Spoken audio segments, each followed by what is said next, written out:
আর যাব না হামলা করিতে, ও টাম ভাই রে, আর যাব না হামলা করিতে।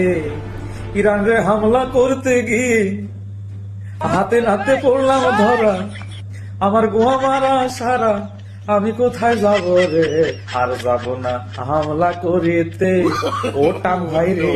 আসলে কি ইসরায়েল কিন্তু মনে মনে এই গানটা গাইতেছে যে আমি আমেরিকার কথা শুনেছি, আমি যে ইরান রে হামলা করতে গেলাম, আর ইরান ও কি বাস দিল, কত মিসাইল ছুরি আমার দেশটা ধ্বংস করে দিতেছে। Stop, stop, please, please stop, Iran, Iran stop. কে বলতেছে এগুলা? কে বলতেছে? ইসরায়েলের সাধারণ জনগণ বলতেছে প্লিজ স্টপ, একটু দাঁড়াও না, আমার হিসু করার টাইম দাও, আমার হাগামতার টাইম দাও। আরে এটা আয়াতুল্লাহ খামেনি, তুমি বাঘের খাবার তুমি হাত দিয়েছো, এবার তোমাকে তো ঠেলা বুঝতেই হবে।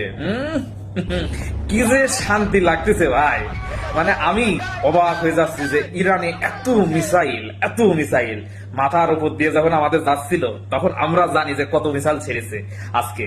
তো আপনারা যাই হোক ভিডিওগুলো শেয়ার করে দেবেন, ইরানের জন্য দোয়া করবেন, আয়াতুল্লাহ খামেনির মতন বাঘের বাচ্চা, সিংহর বাচ্চা, এরা যেন হাজার হাজার বছর বেঁচে থাকে।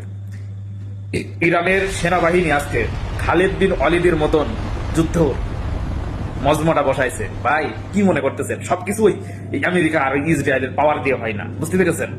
ইমানের জজবা লাগে, ইমান, ইমান, ইমান লাগে রে ভাই, ইমান ছাড়া কোনো কিছুই হয় না। তো ইমানের পাওয়ার দেখাই দিল আজকে ইরান, হাজার হাজার ব্যালিস্টিক মিসাইল ছেড়ে। মনে করেন যে ইসরায়েলের আবার ইসরায়েল নেতানিয়াহু প্লিজ একটু দাঁড়াও, আমার কাপড় খোলা টাইম দাও, নয়তো মিসাইল ভরে দেবে। ভাইয়া ভিডিওটা শেয়ার করে দিও সবাই।